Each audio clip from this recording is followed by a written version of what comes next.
Unacademy आपके लिए लेकर आया है history geography polity carnival for UPSC CSC prelims 2021 और इसमें आपको मिलने वाली हैं बहुत सारी लाइव क्लासेस, वो भी 29 नवंबर 2020 मतलब आज सुबह 8 बजे से लेकर रात के 11 बजे तक आपको काफी सारी क्लासेस यहां पर मिलने वाली हैं। इन क्लासेस में क्या क्या मिलेगा यदि हम इसकी बात करते हैं तो यूपीएससी सीएससी प्रीलिम्स 2021 के लिए हिस्ट्री ज्योग्राफी और पॉलिटी की प्रिपरेशन कैसे करना है, उसके बेस्ट सोर्स क्या रहेंगे वो आपको बताए जाएंगे। साथ में आप पूरा सिलेबस कैसे कवर कर सकते हो, पॉइंट टू पॉइंट कैसे कवर कर सकते हैं, वो सारी चीजें बताई जाएंगी। साथ में आपकी 50 प्लस यहां पर जो है वो लाइव क्लासेस यहां पर ली जाएंगी और ये सारी क्लासेस आपको मिलने वाली हैं बिल्कुल फ्री। इसके अलावा आप जो है वो सभी क्लासेस के पीडीएफ नोट्स भी जो है वो डाउनलोड कर सकते हैं। यदि हम यहां पर हिस्ट्री की बात करते हैं, यहां पर आपको अर्पिता मैम, संजीव सर, आरती मैम, आशीष सर, कैश सर जो है वो आपको यहां पर हिस्ट्री क्लास लेने वाले हैं। ज्योग्राफी क्लासेस लेंगे Sudarshan sir, Apurva ma'am, Anil sir, Gyanesh sir, Siddharth sir और सुमित सर आपकी क्लासेस लेने वाले हैं यहां पर ज्योग्राफी की। इसके अलावा पॉलिटी क्लासेस लेने वाले हैं दीपिका मैम,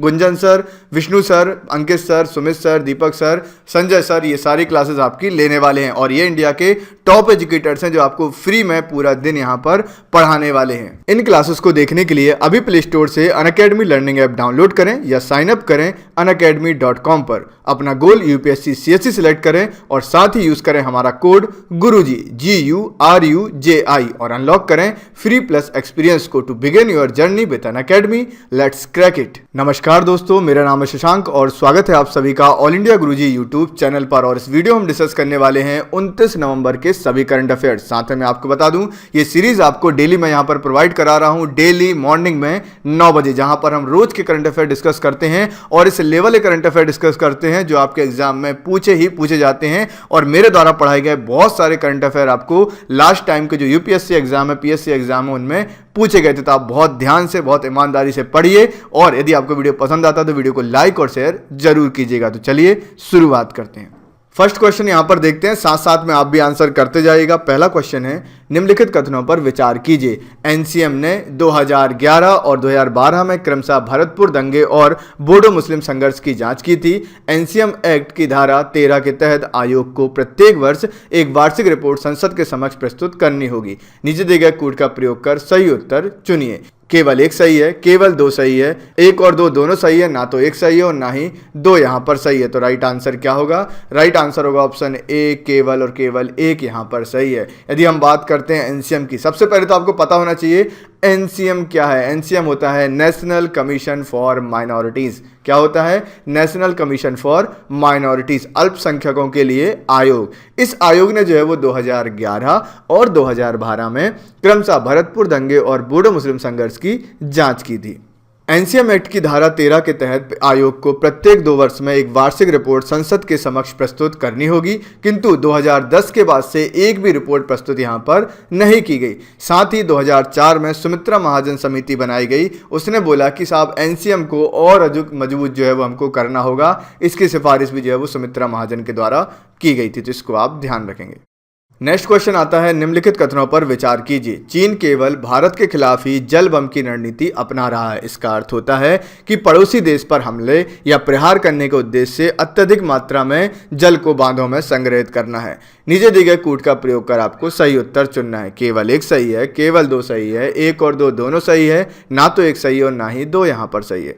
तो राइट आंसर होगा ऑप्शन बी, केवल दो जो है वो यहां पर सही है। मतलब यदि हम बात करते हैं जल बम की, तो जल बम का मतलब क्या होता है? इसका अर्थ होता है कि पड़ोसी देश पर हमले या प्रहार करने के उद्देश्य से अत्यधिक मात्रा में जल को बांधों में संग्रहित करना है। राइट, इससे जो है वो क्या होता है, सामाजिक, आर्थिक और कल्चरल जो भी नुकसान होता है वो नुकसान पहुंचा दिया जाता है दूसरे देश को। चाइना जो है वो इस नीति को भारत सहित थाईलैंड, वियतनाम, लाओस और कंबोडिया के साथ भी जो है वो अपना रहा है, जिसके तहत इन देशों का व्यापक आर्थिक, सामाजिक और पर्यावरण का जो है वो नुकसान यहां पर कर सके, इकोनॉमिक, सोशल और एनवायरमेंटल डैमेज पहुंचा सके चाइना। ये इसकी रणनीति है। दुनिया भर को नुकसान पहुंचाने की सोच रखता है ये चाइना। अभी आप कोविड का भी देख रहे हो कितना परेशान है ये दुनिया। आप 2 शब्द यदि कहना चाहो चीन के लिए तो क्या कहेंगे? कमेंट सेक्शन में बताइएगा। नेक्स्ट क्वेश्चन देखते हैं, निम्नलिखित कथनों पर विचार कीजिए। प्लेटिपस अंडे देने वाला पक्षी है। इसका आयुसीएन स्टेटस नॉट थ्रेटेंड है। नीचे दिए गए कूट का प्रयोग कर आपको सही उत्तर चुनना है। केवल एक सही है, केवल दो सही है, एक और दो दोनों सही है, ना तो एक सही और ना ही दो यहां पर सही है। तो राइट आंसर क्या होगा? राइट आंसर यहाँ पर होगा ऑप्शन बी, केवल और केवल 2 यहाँ पर सही। यदि हम बात करते हैं प्लेटिपस की, तो प्लेटिपस जो है वो इसका जो आयुसियन स्टेटस है वो है नॉट थ्रेटेंड, जो आपके एग्जाम में पूछा जा सकता है। और ये कोई पक्षी नहीं है, यह अंडे देने वाला एक स्तनपायी जीव है जो ऑर्निथोचिड़े परिवार से संबंधित है। साथ ही हाल ही में इसके आवास में 22% की गिरावट भी दर्ज की गई है, जो चिंताजनक है। यह एक जहरीला जीव भी है और इलेक्ट्रोलोकेशन की शक्ति भी ये रखता है, इसको भी आप ध्यान में रखेंगे। नेक्स्ट क्वेश्चन की तरफ चलते हैं। निम्नलिखित कथनों पर विचार कीजिए। होयसल मंदिर, जिसका निर्माण 13वीं शताब्दी में किया गया था, वो कर्नाटक में स्थित है। यह मंदिर संगमरमर से निर्मित है। नीचे दिए गए कूट का प्रयोग कर आपको सही उत्तर चुनना है। केवल 1 सही है, केवल 2 सही है, 1 और 2 दोनों सही है, ना तो 1 सही है और ना ही 2 यहाँ पर सही है। तो राइट आंसर क्या होगा? राइट आंसर यहाँ पर होगा ऑप्शन डी, ना तो 1 सही है और ना ही 2 सही है। ये जो होयसल मंदिर है, इसका निर्माण 12वीं शताब्दी में किया गया था साहब। हाल ही में इस मंदिर में काली देवी की एक मूर्ति जो है वो क्षतिग्रस्त मिली है, इसलिए चर्चा का विषय बना हुआ है। इस मंदिर का निर्माण 12वीं शताब्दी में किया गया था, जो सैल खटी चट्टानों से निर्मित है और अपेक्षाकृत ये थोड़ा सा मुलायम भी होता है, वो भी आपको ध्यान रखना है। तो संगमरमर से नहीं बना है, सैल खटी चट्टानों से ये बना हुआ है। निम्नलिखित कथनों पर विचार कीजिए। हाल ही में निमोनिया और डायरिया रिपोर्ट को WHO के द्वारा जारी किया गया है। फाइजर के द्वारा निर्मित कोविड-19 की वैक्सीन को लगभग -70 डिग्री सेंटीग्रेड पर रखना अनिवार्य है। नीचे दिए गए कूट का प्रयोग कर आपको सही उत्तर चुनना है। केवल 1 सही है, केवल 2 सही है, 1 और 2 दोनों सही है, ना तो 1 सही है और ना ही 2 यहाँ पर सही है। तो राइट आंसर क्या होगा? ऑप्शन बी, केवल और केवल 2 यहाँ पर सही है। हाल ही में निमोनिया और डायरिया रिपोर्ट की यदि हम बात करते हैं तो उसको WHO के द्वारा नहीं बल्कि इंटरनेशनल वैक्सीन एक्सेस सेंटर के द्वारा जो है वो जारी किया गया है। साथ में फाइजर के द्वारा जो निर्मित कोविड-19 की वैक्सीन है उसको लगभग -70 डिग्री सेंटीग्रेड पर जो है वो रखना जरूरी होता है, इसको आप ध्यान रखना। तो निमोनिया और डायरिया जो रिपोर्ट है वो जारी की गई है इंटरनेशनल वैक्सीन एक्सेस सेंटर के द्वारा, इसको आप ध्यान रखेंगे। इसके तहत कोविड-19 के दौरान भी भारत में 5 में से 3 वैक्सीन के वैश्विक लक्ष्य को 90% तक पूरा करने में सफल रहा है। साथ ही इस रिपोर्ट को 10 संकेतकों के आधार पर जारी किया गया है। ये बहुत इंपॉर्टेंट है। साथ ही मैं आपको बता दूं, मोदी जी ने और भारत सरकार ने काफ़ी अच्छा काम किया कोविड-19 के तहत, और हमको जो है वो काफ़ी हद तक संकट से बाहर भी निकाला है और काफ़ी अच्छा अभी भी काम कर रहे हैं। बस थोड़ा सा जो बेरोजगारी बढ़ी है वो एक चिंता का विषय है। बच्चों का क्या होगा जिनका एग्जाम है और बाकी चीज़ें हैं। मैं चाहता हूँ आप 2 शब्द जरूर बोलें, आप बताएं कि आप क्या सोचते हैं मोदी जी के बारे में, देश के बारे में, कोविड-19 के बारे में लिखिएगा जरूर। बढ़ते हैं आगे। निम्नलिखित कथनों पर विचार कीजिए। चांगई 5 प्रोब चीन का एक मानव रहित अंतरिक्ष यान है। इसका उद्देश्य चंद्रमा से लूनार रॉक्स के नमूने लाना है। नीचे दिए गए कूट का प्रयोग कर आपको सही उत्तर चुनना है। केवल 1 सही है, केवल 2 सही है, 1 और 2 दोनों सही है, ना तो 1 सही है और ना ही 2 यहाँ पर सही है। तो राइट आंसर क्या होगा? ऑप्शन सी, 1 और 2 दोनों यहाँ पर बिल्कुल सही है। चांगई 5 प्रोब चीन का एक मानव रहित अंतरिक्ष यान है और इसका जो उद्देश्य है वो है चंद्रमा से लूनार रॉक्स के नमूने लेकर आना। दोनों फैक्ट जरूरी हैं और दोनों आपके एग्जाम में फैक्ट वाइज भी एक एक लाइन के क्वेश्चन बनकर भी पूछे जा सकते हैं।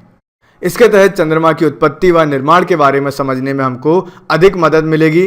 चीन ऐसा करने वाला तीसरा देश होगा। सर्वप्रथम रूस ने जो है वो लूना 2 को चंद्रमा पर भेजा था, उतारा था, और हमने चंद्रयान 1 भेजा और फिर चंद्रयान 2 भेजा। आप मुझे बताएंगे चंद्रयान 1 हमने कब भेजा था और चंद्रयान 2 कब भेजा था, दोनों के ईयर आप मुझे कमेंट सेक्शन में बताइए। और यदि आप चंद्रमा के बारे में पढ़ना चाहते हो, चंद्रयान के बारे में पढ़ना चाहते हो, तो आप टाइप करें चंद्रयान बाय ऑल इंडिया गुरुजी, तो आपको पूरा वीडियो मिल जाएगा। आप डिटेल में पढ़िए, अच्छे से पढ़िए, आपको काफ़ी ज़्यादा इंफॉर्मेशन मिलेगी। बढ़ते हैं आगे। निम्नलिखित कथनों पर विचार कीजिए। आर्टिकल 293 सब क्लॉज 1 के तहत किसी राज्य की कार्यकारी शक्ति भारत के क्षेत्र के भीतर उधार लेने तक सीमित है। KIIFB की स्थापना 1999 में केरल सरकार के वित्त विभाग के अंतर्गत की गई थी। केवल 1 सही है, केवल 2 सही है, 1 और 2 दोनों सही है, ना तो 1 सही है और ना ही 2 यहाँ पर सही है। तो राइट आंसर क्या होगा? ऑप्शन सी, 1 और 2 दोनों यहाँ पर बिल्कुल सही है। आर्टिकल 293 सब क्लॉज 1 की बात करते हैं तो इसके तहत किसी भी राज्य की कार्यकारी शक्ति भारत के क्षेत्र के भीतर उधार लेने तक सीमित है, ये बिल्कुल सही है। उसके अलावा अब आपके दिमाग में एक चीज आना चाहिए साहब कि KIIFB आखिर है क्या। KIIFB की यदि हम बात करते हैं इसका फुल फॉर्म होता है Kerala infrastructure investment fund board. क्या होता है? Kerala infrastructure investment fund board. इसको आप ध्यान रखिएगा। इसकी स्थापना 1999 में की गई थी केरल सरकार के वित्त विभाग के अंतर्गत। इसको आप ध्यान में रखिएगा। अब ये आता है कि साहब ये चर्चा में क्यों है, तो हाल ही में KIIFB के विरुद्ध ED एनफोर्समेंट डिपार्टमेंट ने फेमा के उल्लंघन के मामले में प्रारंभिक जांच जो है वो यहाँ पर शुरू कर दी है, जो कैग की रिपोर्ट पर आधारित है, जिसमें जिक्र किया गया था कि KIIFB ने केंद्र की अनुमति के बिना मसाला बॉन्ड जारी करके 2150 करोड़ रुपए जो है वो जुटाए थे। इसको आप ध्यान रखना। अब मैंने आपको सारी इंफॉर्मेशन तो दे दी, KIIFB के बारे में बता दिया, ED के बारे में बता दिया, कैग होता है controller auditor general of India, इसको बता दिया। फेमा क्या होता है? फेमा का फुल फॉर्म होता है फॉरेन एक्सचेंज मैनेजमेंट एक्ट। क्या होता है? मैं लिख देता हूं, फॉरेन एक्सचेंज मैनेजमेंट एक्ट। इसको आप यहां पर ध्यान रखना। फेमा का मतलब होता है फॉरेन एक्सचेंज मैनेजमेंट एक्ट, याद रखिएगा। और ये भी आया था 1999 में। बढ़ते हैं आगे। किस नदी के सम्मान में 12 दिवसीय पुष्करालु त्योहार मनाया जाता है? गंगा, सरस्वती, कावेरी या तुंगभद्रा? राइट आंसर क्या होगा? राइट आंसर होगा तुंगभद्रा। इसको आप ध्यान में रखना। तो यहाँ पर तुंगभद्रा नदी जो है उसके सम्मान में 12 दिवसीय पुष्करालु त्योहार जो है मनाया जाता है। इसको आप ध्यान रखिएगा। और ये जो पुष्करालु त्योहार है ये 12 वर्ष की अवधि में मनाया जाता है, मतलब हर 12 साल बाद जो है वो आयोजित होता है। आप मुझे कमेंट में बताएंगे तुंगभद्रा नदी किन राज्यों में बहती है? किन राज्यों में ये बहती है बताइएगा। नेक्स्ट आता है अंतर संसदीय संघ की स्थापना कब की गई थी? 1890 में, 1887 में, 1888 में या 1889 में? तो राइट आंसर क्या होगा? ऑप्शन डी 1889 या फिर 1889। अंतर संसदीय संघ की यदि हम बात करते हैं, इंटर पार्लियामेंट्री यूनियन की यदि हम बात करते हैं, तो इसकी स्थापना की गई थी 1889 या 1889 में। अब ये है क्या? तो ये जो है वो 179 सदस्यीय संगठन है, जो अलग अलग देशों के सदस्यों का वैश्विक संगठन, एक ग्लोबल ऑर्गेनाइजेशन है जहां पर दुनिया भर के सांसद जो हैं वो इसमें बैठते हैं। इसमें टोटल कितने मेंबर हैं? 179। अंतर संसदीय संघ, इंटर पार्लियामेंट्री यूनियन, इसको आप ध्यान रखेंगे।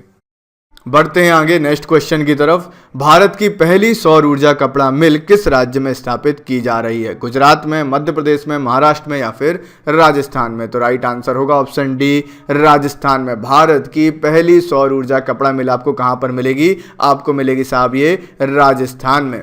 यह न केवल भारत की पहली सौर ऊर्जा कपड़ा मिल है, बल्कि ये एशिया की भी पहली सौर ऊर्जा कपड़ा मिल है, जो 30 एकड़ भूमि में स्थापित है। ठीक है, एशिया की पहली सौर ऊर्जा कपड़ा मिल कहां पर मिलने वाली है? भारत के राजस्थान में मिलने वाली है। इसको आप याद रखना। हम लगातार सोलर एनर्जी, लगातार सौर ऊर्जा के क्षेत्र में काम कर रहे हैं, जिससे कि हम अपनी दुनिया को भी बचा सकें, और ये बहुत सस्ता भी हमको पड़ता है। तो इसको आप ध्यान रखिएगा। तो ये थे आज के सारे क्वेश्चंस। आई होप आपके लिए सेशन यूजफुल रहा होगा।